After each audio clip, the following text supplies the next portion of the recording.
All right, so today we are going to start with new chapter that is thermodynamics. तो हम chapter number 4 आज start करने वाले हैं रिवीजन के लिए. So chapter number 4, thermodynamics.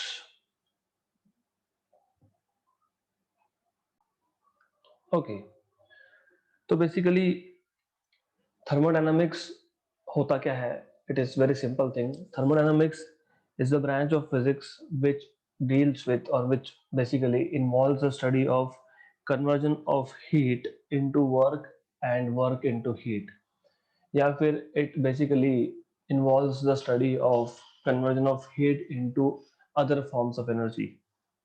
Okay, तो बेसिकली क्या है कि यहाँ पे थर्मोडायनामिक्स में हम लोग हीट का कन्वर्जन वर्क में, वर्क का कन्वर्जन हीट में, इसका स्टडी करने वाले हैं. तो mostly we will be dealing with heat supplied and work done, तो ये पता होना चाहिए. तो थर्मोडायनामिक्स में बहुत बार आपको heat supplied work done, heat supplied work done ये बहुत बार सुनने के लिए मिलेगा. तो this is the first thing that you should no, that it basically deals with conversion of work into heat and heat into work. Okay, so now the first thing that we should know, और ये mostly theoretical chapter है, so you need to pay proper attention. तो सबसे पहले हमको पता होना चाहिए what is thermal equilibrium. मैं थर्मोडायनामिक इक्विलिब्रियम की बात नहीं कर रहा हूँ, हम थर्मल इक्विलिब्रियम की बात कर रहे हैं. थर्मोडायनामिक इक्विलिब्रियम क्या होता है वो हम आएंगे बाद में, but thermal equilibrium, you know, we know that अगर हमारे पास दो बॉडीज है, one is at higher temperature and other is at lower temperature, या फिर हमारे पास एक सिंगल बॉडी है, इस सिंगल बॉडी में एक रीजन है जहां पे टेम्परेचर ज्यादा है. So there is a region here where there is high temperature, okay, and then there is a region where there is low temperature. Okay, तो हमको पता होना चाहिए that heat always flows from high temperature region. तो मैं बोलता हूँ T1 T2, तो T1 is greater than T2. तो heat always flows from higher temperature region to lower temperature region. कब तक? जब तक दोनों का टेम्परेचर इक्वल नहीं हो जाएगा, right. So flows heat flows from higher temperature region to lower temperature region, from higher temperature region to lower temperature region. Okay, then कब तक ये हीट फ्लो होगा? जब तक T1 और T2 इक्वल नहीं हो जाते, और अगर T1 T2 इक्वल हो गए तो हम बोलते हैं द बॉडीज आर और the system is in thermal equilibrium, right? So thermal equilibrium is nothing but when the two bodies or two different parts of the same body, क्योंकि heat exchange same body में भी हो सकता है. अगर उस body का एक पार्ट हायर टेम्परेचर पे है, दूसरा लोअर टेम्परेचर पे है, तो बॉडी के विद इन भी हीट एक्सचेंज हो सकता है. या फिर अगर हमारे पास दो बॉडीज है विच आर इन कॉन्टैक्ट, एक हायर टेम्परेचर पे है, एक लोअर टेम्परेचर पे है, तो उन दोनों में भी हीट एक्सचेंज हो सकता है. ये हीट एक्सचेंज कब तक होगा? जब तक दोनों बॉडीज सेम टेम्परेचर पे नहीं आ जाते, right. So that state is called as thermal equilibrium. Then now we need to know what is zeroth law of thermodynamics. तो एक बार आपको थर्मल इक्विलिब्रियम पता है तो we can go and define what is zeroth law of thermodynamics. तो बहुत simple सा ये लॉ है and I will just tell you this law with an example. तो मान लेते हैं हमारे पास तीन बॉडीज हैं. So we have three bodies. मैं तीनों बॉडीज को यहाँ पे दिखा रहा हूँ इन एन आइसोलेटेड चेम्बर. तो let's say we have something like this.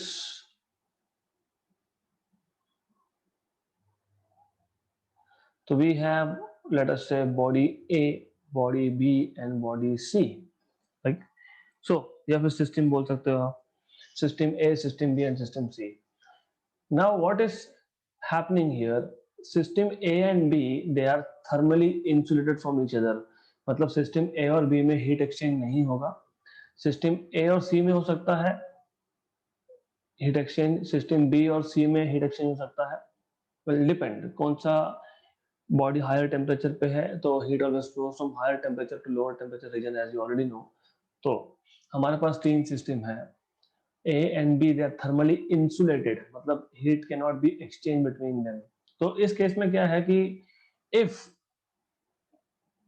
A and C are in thermal equilibrium, B and C are in thermal equilibrium, then A and B will also be in thermal equilibrium.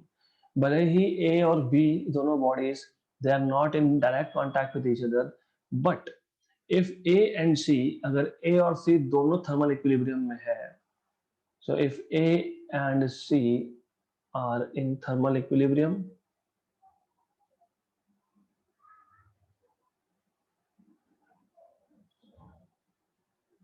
B and C are in thermal equilibrium,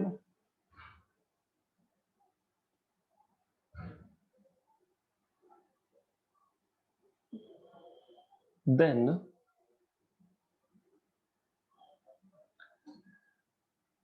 A and B will also be in thermal equilibrium.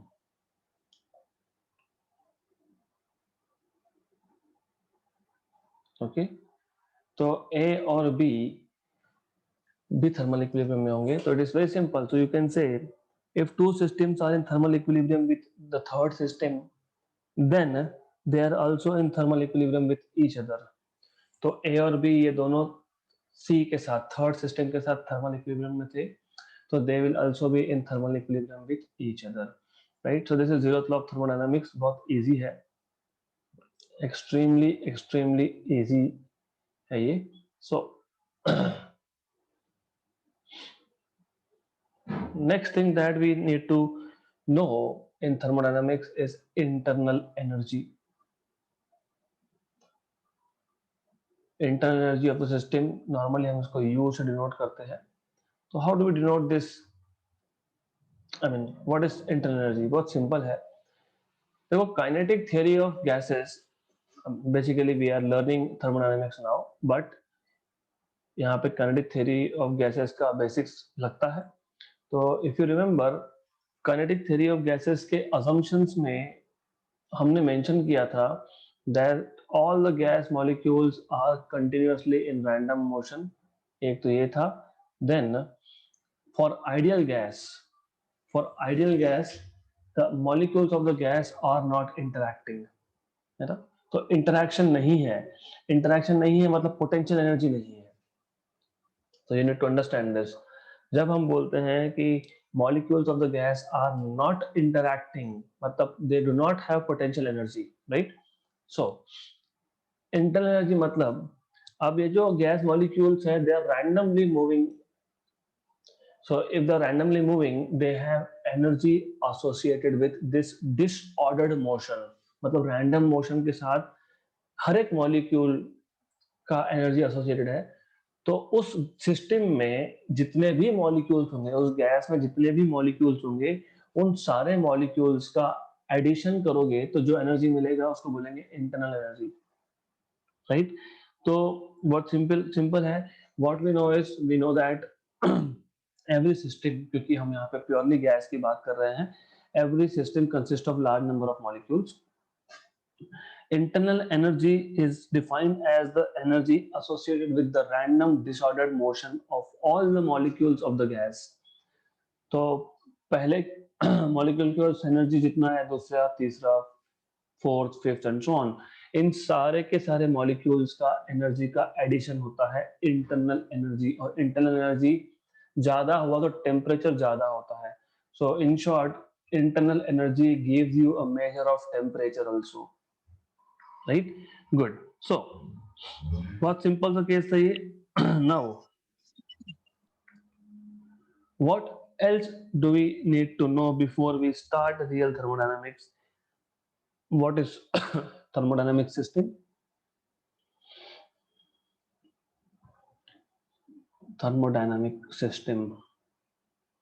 And by the way, this is, as I told you, this is purely theory. तो मैं आपको सिर्फ concept बता सकता हूँ, बाकी in detail examples ये सब आप नोट्स में से रेफर कर सकते हो.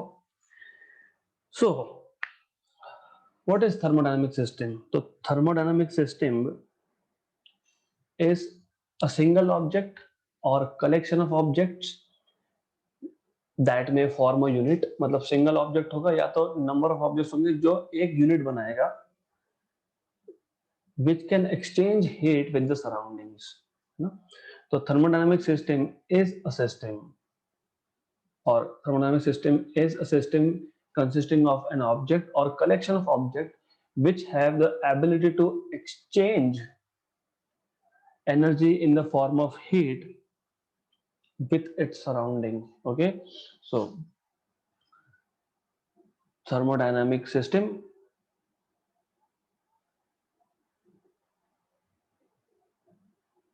is a system which consists of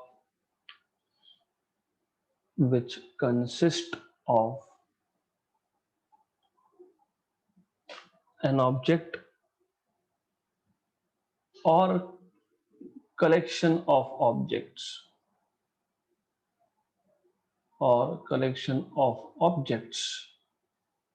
which have which has the ob, which has the capability of exchanging heat with the surrounding, of exchanging heat with the surroundings.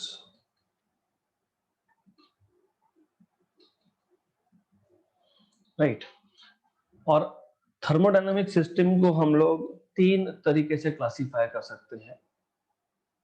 Exchanging heat मतलब exchanging energy होता है by the way. तो you can have three types of thermodynamic system. एक है open system.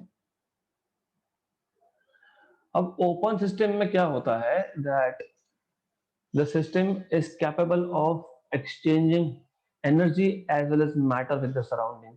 और surrounding क्या है? देखो, पहले सराउंडिंग क्या है वो समझ लो. अब ये जो मैंने ऊपर एक बॉक्स ड्रॉ किया है, इसमें गैस है, राइट? तो ये हो गया हमारा सिस्टम, मान लेते हैं. सिस्टम को छोड़ के उसके एनवायरनमेंट में जो कुछ भी होगा, हो सकता है ये बॉक्स हमने टेबल के ऊपर रखा था, तो टेबल, हो सकता है टेबल पे एक बॉटल थी तो वो बॉटल. तो anything except for system which is in its environment is called as surrounding, right? Example, आपने एक पानी का बॉटल भर के टेबल पे रख दिया, तो वो जो पानी और बॉटल मिला के सिस्टम हुआ, और वो छोड़ के सारा एनवायरनमेंट जो होगा that will be surrounding, right? तो ओपन सिस्टम मतलब क्या? Open system is a system which is capable of exchanging heat as well as matter, है ना? तो open system is system that freely allows exchange of freely allows exchange of heat as well as matter with the surroundings.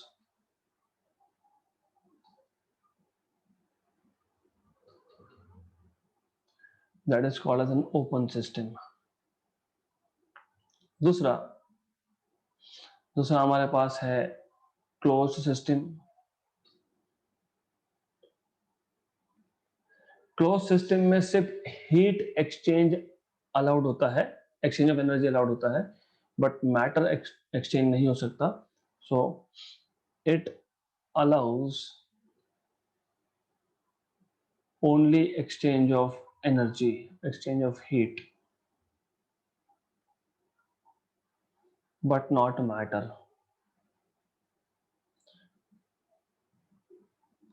Right? तो simple है. A closed system does not allow exchange of matter. with its surrounding, it only allows exchange of energy in the form of heat.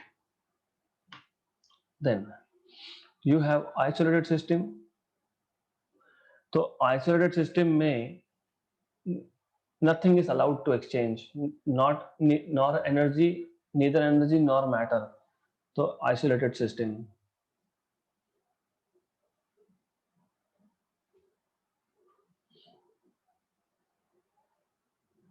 Neither matter nor energy is allowed to be exchanged.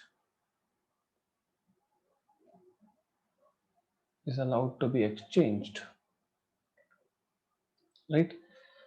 Okay.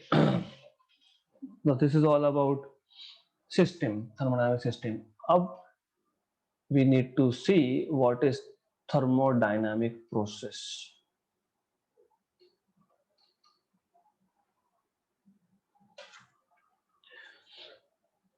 देखो, the thing is what is thermodynamic process. मान लेते हैं हमारे पास एक system है, यहाँ पे एक मैंने मूवेबल पिस्टन लगाया है.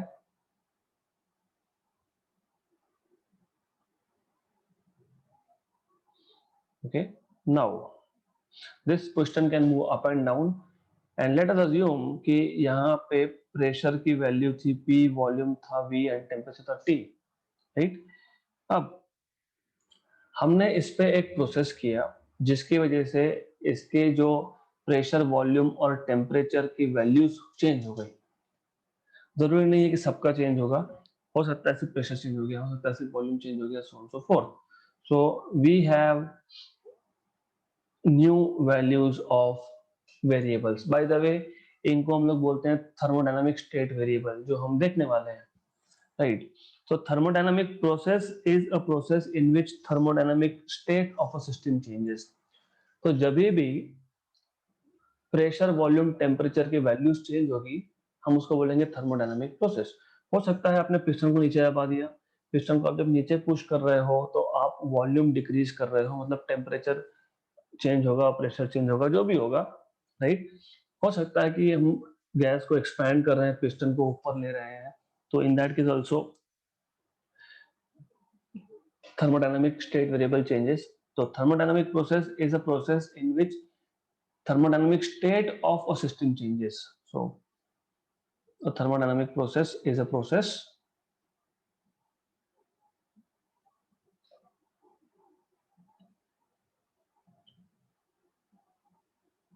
in which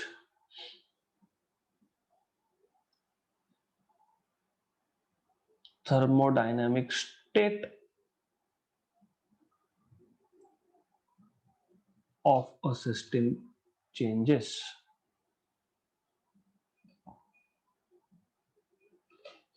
Right?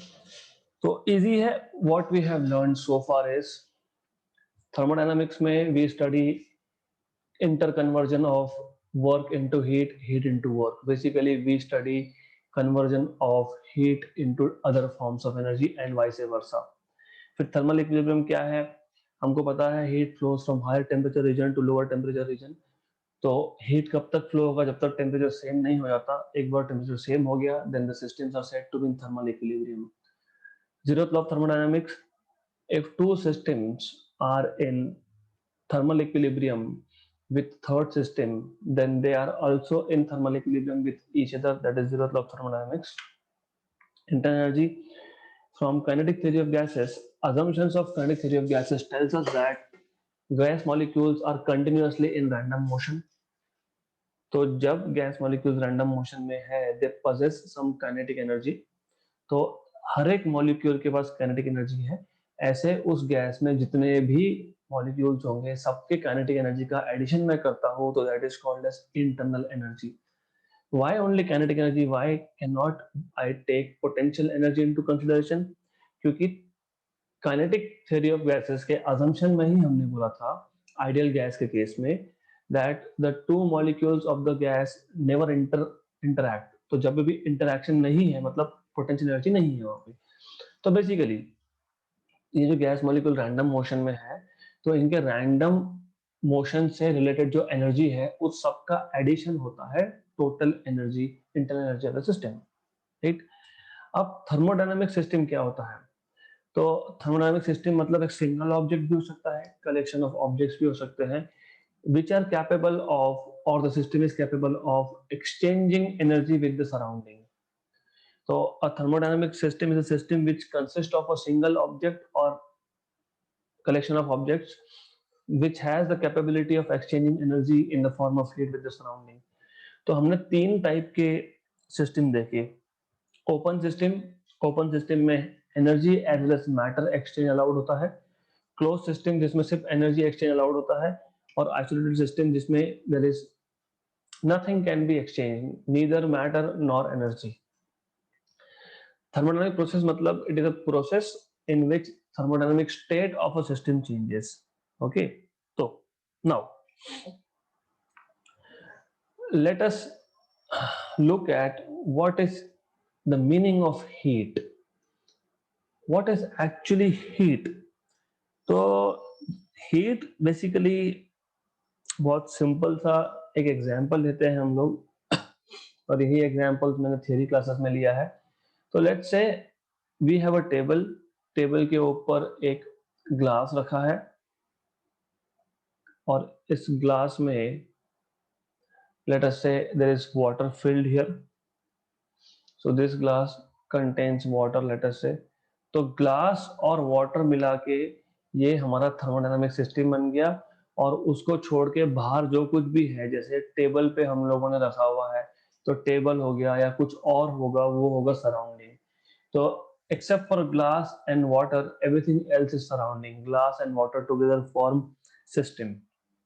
मैं मान लेता हूं कि सिस्टम का टेम्परेचर Ts है, एनवायरमेंट का टेम्परेचर Te है। इफ अगर सिस्टम का टेम्परेचर एनवायरमेंट के टेम्परेचर से ज्यादा हुआ तो heat will be exchange, heat will flow from system to the environment, right? Because energy will flow from system to the environment. Okay, तो अब ऐसा है, ये हीट एनर्जी कब तक फ्लो होगा? जब तक दोनों थर्मल इक्विलिब्रियम में नहीं हो जाते, मतलब unless T S is equal to T E, तब तक। ओके, नाउ ये जो टेम्परेचर चेंज हुआ है किसमें? दोनों में, सराउंडिंग एनवायरमेंट में भी और सिस्टम में भी। तो द थिंग इज एनवायरमेंट में भी टेम्परेचर चेंज होता है, लेकिन एनवायरमेंट बहुत बड़ा है। फॉर एग्जाम्पल ये है कि हमारे जब गाड़ी चलाते हैं और गाड़ी जस्ट बंद कर दी हमने, तो गाड़ी का इंजन बहुत गर्म होता है, राइट। तो वो हीट जो है मतलब वो बाहर निकल रहा है, अब कहाँ जा रहा है? एनवायरमेंट में। एनवायरमेंट तो बहुत बड़ा है, राइट। तो नॉर्मली हीट या फिर चेंज इन टेम्परेचर, मैं हीट बाद में आऊंगा क्योंकि हीट डिफाइन करना है हमको। तो change in temperature of the environment is normally not measurable. क्यों? क्योंकि एनवायरमेंट बहुत बड़ा है, तो इजीली टेम्परेचर डिसिपेट हो जाता है। बट सिस्टम जो है हमारा, सिस्टम का चेंज इन टेम्परेचर मेजर करना बहुत इजी है, राइट। ओके, और यहाँ पे एनर्जी सिस्टम से एनवायरमेंट में फ्लो हो रहा है, राइट। तो this exchange of energy due to difference in temperature is called as heat. मैं वापस समझा रहा हूं, हमारे पास एक सिस्टम था, ग्लास, उसमें वाटर और एनवायरमेंट है। सिस्टम का टेम्परेचर ज्यादा है और एनवायरमेंट का टेम्परेचर कम है, तो टेम्परेचर इक्वल होने के लिए, थर्मल इक्विलिब्रियम अचीव करने के लिए energy will flow from system to the environment. ये जो एनर्जी फ्लो हुआ, ये क्यों हुआ? Because of difference in temperature. So the exchange of energy due to difference in temperature is called as heat. क्योंकि एनर्जी भी हीट है, kinetic energy भी एनर्जी है, पोटेंशियल एनर्जी भी एनर्जी है। तो हम हीट कब बोलेंगे हीट? हम तब बोलेंगे जब एक्सचेंज ऑफ एनर्जी होगा but due to difference in temperature. Okay, now conventionally ऐसा है, let us take another example. हमारे पास ये एक सिस्टम है, ओके, मान लेते हैं इसका टेम्परेचर है Ts और एनवायरनमेंट का टेम्परेचर है Te। तो यहाँ पे मान लेते हैं कि Te जो है ये ग्रेटर देन Ts है, राइट? उल्टा है। अब एनर्जी जो है वो फ्लो होगा एनवायरनमेंट से सिस्टम की तरफ। ओके, तो यहाँ पे सिस्टम ने एनर्जी गेन किया। ओके, तो कन्वेंशनली कितना गेन किया मैं क्यू बोलता हूँ, Q amount of energy gain. तो कन्वेंशनली जब सिस्टम एनर्जी गेन कर रहा है तो heat is taken to be positive, और जब सिस्टम एनर्जी लूज कर रहा है तो एनर्जी मतलब in the form of heat is taken to be negative conventionally. तो टू सम अप, समराइज करने के लिए, we have a system, we have environment, right? So इधर वे, अगर सिस्टम का टेम्परेचर एनवायरनमेंट से ज्यादा है या सिस्टम का टेम्परेचर एनवायरनमेंट से कम है, दोनों ही केस में एनर्जी एक्सचेंज होगा। अगर सिस्टम का टेम्परेचर एनवायरनमेंट से ज्यादा है, जैसे गर्म पानी है ना, तो हीट एक्सचेंज होगा सिस्टम से एनवायरनमेंट में, और ये जो एनर्जी एक्सचेंज हुआ है due to difference in temperature, इसको बोलेंगे heat. So the exchange of energy due to difference in temperature is called as heat. अब क्योंकि सिस्टम ने एनर्जी लूज किया तो हीट को हम नेगेटिव लेते हैं कन्वेंशनली। तो जब भी सिस्टम एनर्जी लूज करेगा तो Q will be taken as negative. उल्टा केस अगर होता है, जैसे ठंडे पानी की बोतल को आपने टेबल पे रख दिया रूम टेम्परेचर में, अब उल्टा होगा, रूम टेम्परेचर 27 डिग्री, ठंडा पानी 10 डिग्री पे है मान लो, तो हीट मतलब energy will be exchange due to difference in temperature from environment to the system.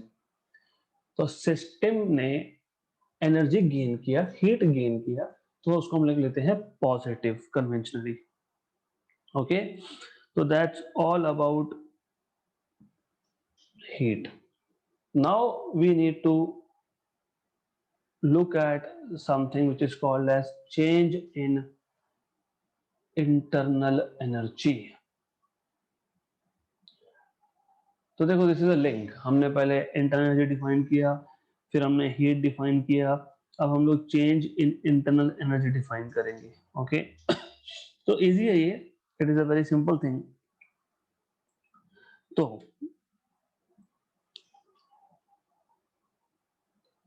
First thing that you should know is internal energy is the measure of energy associated with randomness of gas molecules, जैसे हमने define किया। Internal energy also measures temperature of the body, ये पता होना चाहिए। Okay, सो जैसे मैंने आपको ऑलरेडी बताया है, मैं वापस एक बार बता देता हूँ, क्योंकि ये कॉन्सेप्ट सब रिलेटेड है, कंफ्यूजन क्रिएट होता है, इसलिए you should know what you should know is internal energy. Internal energy is nothing but total energy associated with each molecule of gas due to its random motion। randomly move हो रहे हैं molecules, energy है, सारे molecules का energy का addition है, that is internal energy। good, now अगर हमको, जैसे मैंने बताया, तो ये जो टोटल एनर्जी है गैस मॉलिक्यूल्स के पास, this is also measure of its temperature. मेरे पास दो सिस्टम अगर है और उसमें से एक सिस्टम का इंटरनल एनर्जी ज्यादा है, मतलब उसका टेम्परेचर भी ज्यादा होगा। This is logically you should understand. दूसरे सिस्टम का अगर टेम्परेचर, मतलब दूसरे सिस्टम का अगर इंटरनल एनर्जी कम है तो उसका टेम्परेचर भी कम होगा। तो this is something you should understand. Okay, now let us assume हमारे पास एक सिस्टम है, तो ये एक ही सिस्टम है, दो डायग्राम ड्रॉ किए मैंने, but this is the same system. So let me tech system. तो दोनों सेम सिस्टम है, मुझे इन दोनों का इंटरनल एनर्जी चेंज करना है. दोनों सेम सिस्टम है, एग्जैक्टली सेम सिस्टम. तो इंटरनल एनर्जी चेंज करने के दो तरीके होते हैं. एक तो आप इसको हीट करो, so you are supplying heat to the system, है ना. या फिर आप इस पिस्टन को नीचे प्रेस करो, मतलब वर्क डन करो इस पे. तो internal energy of a system can be changed in two different ways, either by supplying heat or by doing work. Okay, तो that's all you need to know. इसको आपको बस ये डायग्राम और जो मैंने अभी बताया है ओरली वो आपको लिख के बताना है. That's it. तो व्हाट इज इंटरनल एनर्जी वो डिफाइन करोगे, फिर दो एग्जांपल लोगे, फिर आप बोलोगे कि अगर इंटरनल एनर्जी चेंज करना है तो it can be done in two different ways. Take a burner and supply heat or press the piston downwards, so work done will also change internal energy and heat supplied will also change internal energy. Right, so this is what you should know. Then अगर आपको इतना पता होगा तो we can talk about first law of thermodynamics now. First law of thermodynamics. Again, the things are more or less same. हमारे पास एक system है और इस सिस्टम को मैं हीट सप्लाई कर रहा हूं. तो ये हीट दो काम कर सकता है. The heat supplied to a gas और to a system basically can perform two things. One, it can increase internal energy of the system. So heat supplied can first increase internal energy of the system. Two, it can perform work.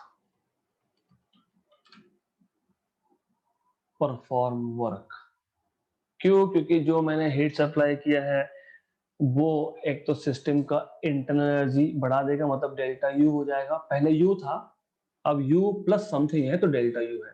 तो it can increase internal energy और it can also move the piston up. तो ये work done भी कर सकता है. This is first law of thermodynamics. So according to first law of thermodynamics, amount of heat supplied to the system delta Q is partly used in increasing internal energy of the system and partly used to perform work. Okay, very easy thing. Now let us assume ये जो हमने heat supply किया है उस supplied heat ने piston को ऊपर move कर दिया. Just a minute, I just need to show that piston is moving up. Right, तो the amount of heat supplied, उसने पिस्टन को थोड़ा सा ऊपर मूव कर दिया.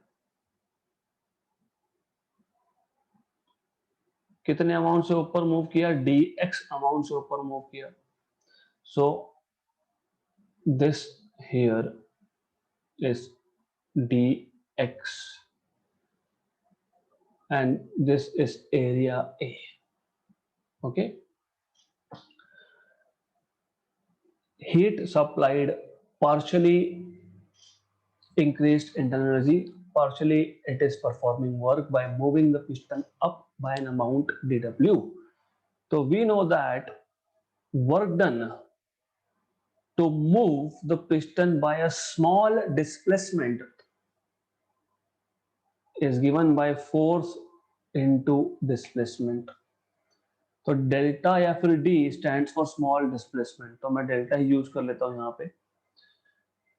आपको पता है वर्क डन हम कैसे डिफाइन करते हैं, फोर्स इनटू डिस्प्लेसमेंट, राइट। कितना डिस्प्लेसमेंट हुआ, dx। Force is pressure into area, into dx तो था ही। Area into displacement gives you change in volume, so this gives you change in volume, so this gives you p delta v या फिर p dv। तो work done is nothing but p delta v, therefore you can also write delta q is equal to delta u plus p delta v, right। अब बहुत important चीज है, क्योंकि work done कब positive लेते हैं, work done कब negative लेते हैं, ये पता नहीं होता है। क्योंकि वर्क डन पॉजिटिव नेगेटिव पता नहीं होता है, तो डेल्टा क्यू की वैल्यूज रॉन्ग आती है। Okay, so I am repeating again, हमने जो हीट सप्लाई किया था सिस्टम को, उसने दो काम किए, एक तो इंटरनल एनर्जी बढ़ा दिया, दूसरा वर्क किया। वर्क किया मतलब पिस्टन को ऊपर शिफ्ट करने में वर्क हुआ, राइट। और वो वर्क डन हमने निकाल लिया फोर्स इनटू डिस्प्लेसमेंट से, force is pressure into area, area into dx is change in volume, delta v आ गया ये। Now let us focus on work done. What we know is delta v is final volume minus initial volume, right. तो अब दो case आएंगे। पहला, if final volume is greater than initial volume, मतलब gas expands,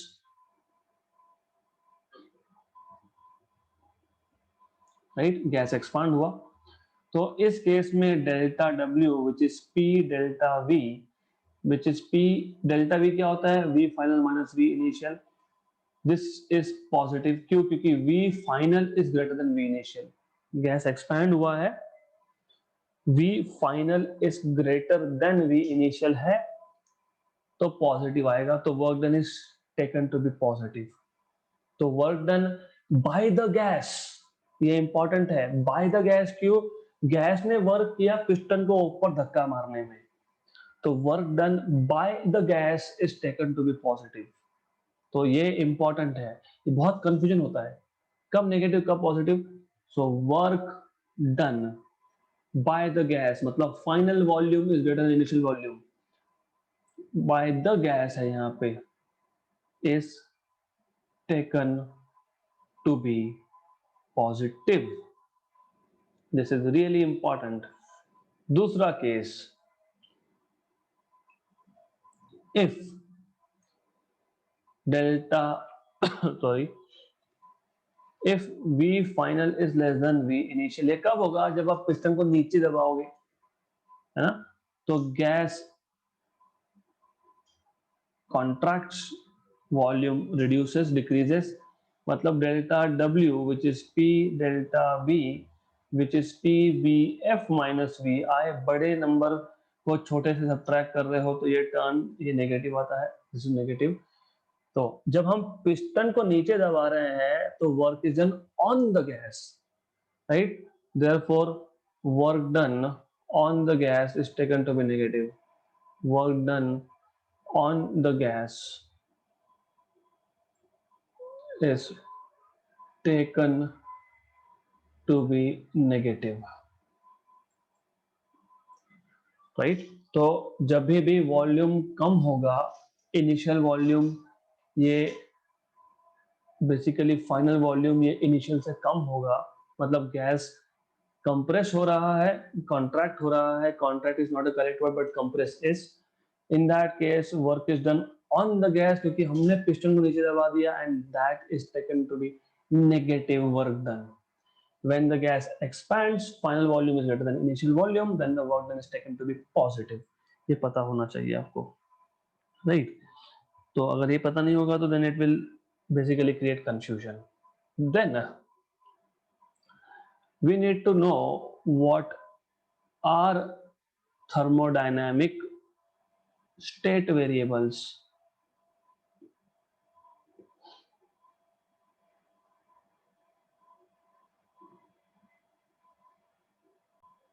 तो in short thermodynamic state variable का मतलब क्या है?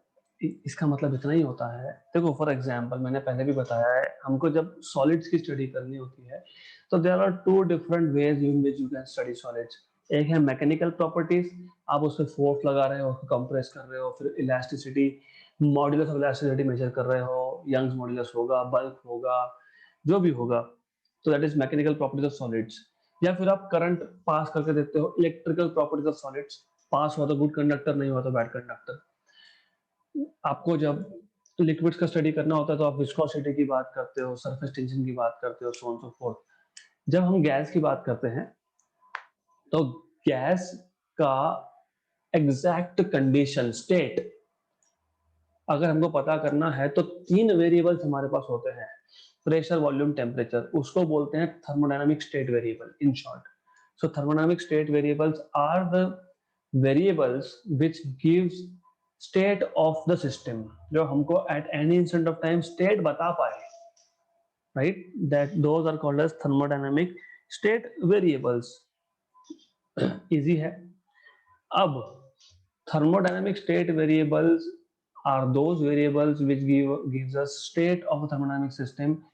इसको हम दो कैटेगरीज में डिवाइड कर सकते हैं, एक है इंटेंसिव स्टेट वेरिएबल्स, एक है extensive state variable, right. Intensive मतलब they do not depend on the size, do not depend on the size of the system।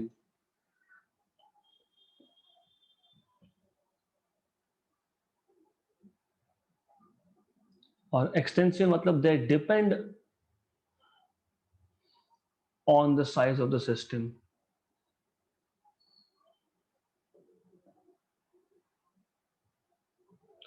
Example easy है। जैसे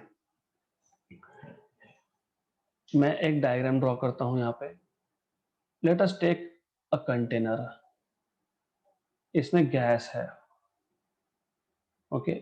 सो we have a container which has gas inside, so system is gas, right?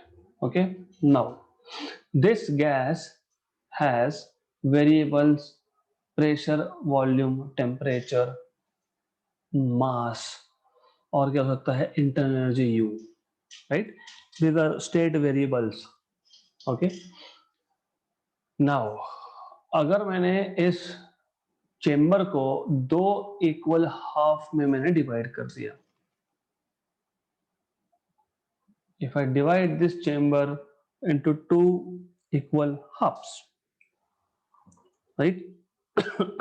Sorry, मैं volume की जगह पे मैं density लिख रहा हूं यहाँ पे, बिकॉज देन वॉल्यूम तो हम हाफ कर ही रहे हैं, तो हम चेंज कर रहे हैं, वो चेंज नहीं हो रहा है, हम चेंज कर रहे हैं उसको, डेंसिटी, राइट। तो जब आपने एक वॉल्यूम लिया, उस वॉल्यूम में आपने गैस भर दिया और आपने इसके दो इक्वल पार्टीशन कर लिए, राइट। तो pressure, density and temperature they do not change, but mass and internal energy, क्योंकि अगर 10 किलोग्राम गैस था, एक चैम्बर में 5 गया, दूसरे में 5 गया, और इंटरनल एनर्जी अगर टोटल एनर्जी 100 जूल थी तो एक चैम्बर में 50 गई, दूसरे में 50 गई, तो ये आ गया आपके एक्सटेंसिव वेरिएबल। तो these are intensive which do not depend on size, and this is extensive which do depend on size। अब आप बोलोगे कि we have learned something like temperature is proportional to volume, आपने सीखा है, at constant pressure सीखा है आपने। फिर यहाँ पे तो वॉल्यूम हाफ हो रहा है तो टेम्परेचर हाफ होना चाहिए। वो इन केस ऑफ एक्सपेंशन की बात होती है। यहाँ पे हम एक्सपैंड नहीं कर रहे हैं। यहाँ पे एक हमारे पास गैस था, हमने सिर्फ उसको दो इक्वल हाफ में डिवाइड कर दिया है। हम ना उसको कंप्रेस कर रहे हैं, ना हम उसको एक्सपैंड कर रहे हैं। We have just put a partition inside, right? तो thermodynamic state variables are those variables which give you complete information about the thermodynamic system. These thermodynamic state variables can be categorized into two different categories: extensive and intensive. Intensive variable that do not depend on the size of the system, extensive variable that do depend on the size of system. Just for an example, we had a chamber of gas, we put a partition in between, so we see pressure, density and temperature, this did not change with size, so these are called as intensive state variables. Or mass and internal energy, half half, so extensive because they depend on the size. Now let us see what is thermodynamic equilibrium. हमने thermal equilibrium देख लिया, अब हमको thermodynamic equilibrium देखना है। Okay, तो any thermodynamic system is said to be in equilibrium if it satisfies three different conditions. कोई भी सिस्टम, थर्मोडायनामिक सिस्टम, वो थर्मोडायनामिक इक्विलिब्रियम में होगा, ऐसा हम कब बोल सकते हैं? जब वो तीन कंडीशंस सेटिस्फाई करता है। पहला, that the system is in mechanical equilibrium. Mechanical equilibrium का मतलब ये होता है कि सिस्टम के किसी भी पार्ट पे नेट फोर्स नहीं है, मतलब resultant force on any part of the system is zero, है ना?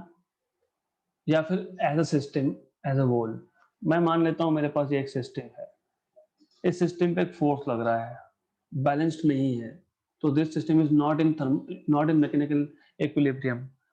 तो बैलेंस होना चाहिए, दो फोर्सेस से चलेगा if they're equal and opposite, if they're balancing. The idea is there should not be net force, resultant force नहीं होना चाहिए, forces balance होना चाहिए ओवरऑल सिस्टम पे या फिर सिस्टम के किसी पार्ट में, क्योंकि सिस्टम में गैस होगा। मैं मान लेता हूँ सिस्टम में गैस है, ओके, राइट, या फिर मान लो ये लिक्विड है, ओके। तो अगर इसके किसी भी एक कॉर्नर पे रिजल्टेंट फोर्स है, तो फिर ये जिस पे रिजल्टेंट फोर्स है, it will move within the system. So a system is said to be in mechanical equilibrium if and only if there is no resultant force on the system as a whole or on any part of the system. System पे भी, system के किसी part पे भी resultant force नहीं होना चाहिए, that is mechanical equilibrium. दूसरा, the system should be in chemical equilibrium.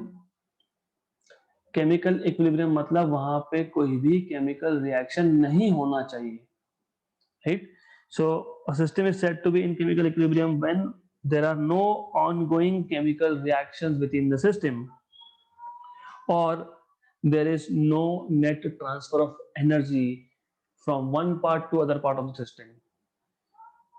तो सिस्टम में केमिकल इक्विलिब्रियम होने के लिए केमिकल रिएक्शन नहीं होने चाहिए या फिर एनर्जी का ट्रांसफर विद इन सिस्टम भी नहीं होना चाहिए। सराउंडिंग के साथ तो नहीं होना चाहिए, वो आगे आएगा, लेकिन विद इन सिस्टम भी एनर्जी ट्रांसफर नहीं होना चाहिए, क्योंकि जब केमिकल रिएक्शंस होते हैं तो एनर्जी रिलीज होती है, मतलब एक पार्ट से दूसरे पार्ट में एनर्जी जाती है। इसलिए मेंशन किया है that the system is said to be in chemical equilibrium if there are no ongoing chemical reactions or if there is no transfer of heat from one part of the system to the other part of the system. Third, thermal equilibrium. अब मैं बता ही चुका हूं ये thermal equilibrium. A body is said to be in thermal equilibrium if temperature everywhere is the same, so there is no net exchange of heat between the system and the surrounding. So if a system satisfies all these conditions, mechanical equilibrium, chemical equilibrium, thermal equilibrium, then the system is said to be in thermodynamic equilibrium. Right. So we have finished. जितना मैंने आज plan किया था उतना हमारा हो गया है। आज थोड़ा जल्दी हो गया है, गुड, क्योंकि थर्मोडायनामिक्स मोस्टली थ्योरी है। कल का पार्ट मतलब next session का part will be much more important because there we will be discussing different types of thermodynamic process, isothermal, isobaric, isochoric, and work done in all these processes that will be discussed in the next session, that is tomorrow.